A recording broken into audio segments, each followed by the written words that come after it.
Bonjour à tous, aujourd'hui nous allons voir un tutoriel de comptabilité générale sur les opérations d'inventaire et nous allons parler de la comptabilisation des stocks.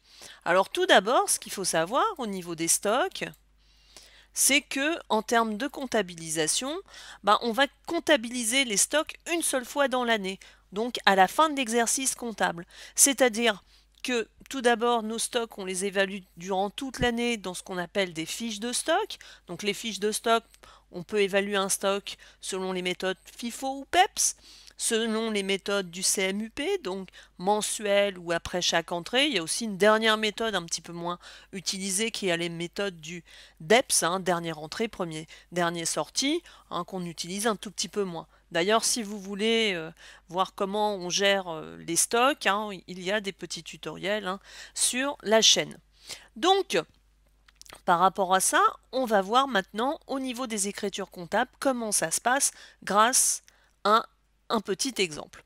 Donc en fait, on a deux types de stocks, les stocks de matières premières et de produits finis. Donc on a ce que valaient ces deux stocks au 1er janvier et au 31 décembre. Et maintenant, on va regarder ce que ça donne en termes d'écriture comptable. Alors ce qui est très très simple, c'est que la première chose à faire, c'est d'annuler le stock que j'avais avant, donc d'annuler le stock initial, celui que j'avais au 1er janvier. Donc j'annule tout simplement mon stock avec un compte de variation de stock et en face mon compte de matières premières, donc mon compte de stock de matières premières, donc une classe 3. Et donc là, j'ai annulé mon stock initial. Juste après, qu'est-ce que j'ai à faire? Eh bien, je vais créer mon stock final en faisant l'écriture inverse. Donc, je vais avoir d'abord stock de matières premières et en dessous la variation des stocks de matières premières, donc pour les 30 000 euros, le stock que j'ai au 31 décembre.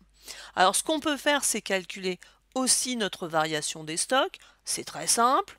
Je prends donc mon stock initial, moins mon stock final, et j'obtiens une variation négative de moins 10 000. Donc au niveau du compte de résultat, ma variation de stock sera négative. Alors maintenant, on va voir le même système pour nos produits finis, donc au niveau de mon stock de produits finis. Première chose que je fais, j'annule mon stock initial. Donc, par toujours un compte de variation de stock, mais attention, là, ce sont des produits. Donc, on aura une classe 7 et on aura donc nos produits finis. Notre stock de produits finis, donc pour les 70 000 euros que j'avais au 1er janvier. Ensuite, qu'est-ce qu'on fait? On va créer notre stock final. Donc, tout simplement, en ayant donc mon stock de produits finis vers ma variation de stock de produits. Alors, même chose, on peut calculer notre variation de stock. Donc, on prend mon stock initial, moins mon stock final, et donc on obtient une variation de stock de 20 000 euros qu'on inscrira ainsi dans le compte de résultat.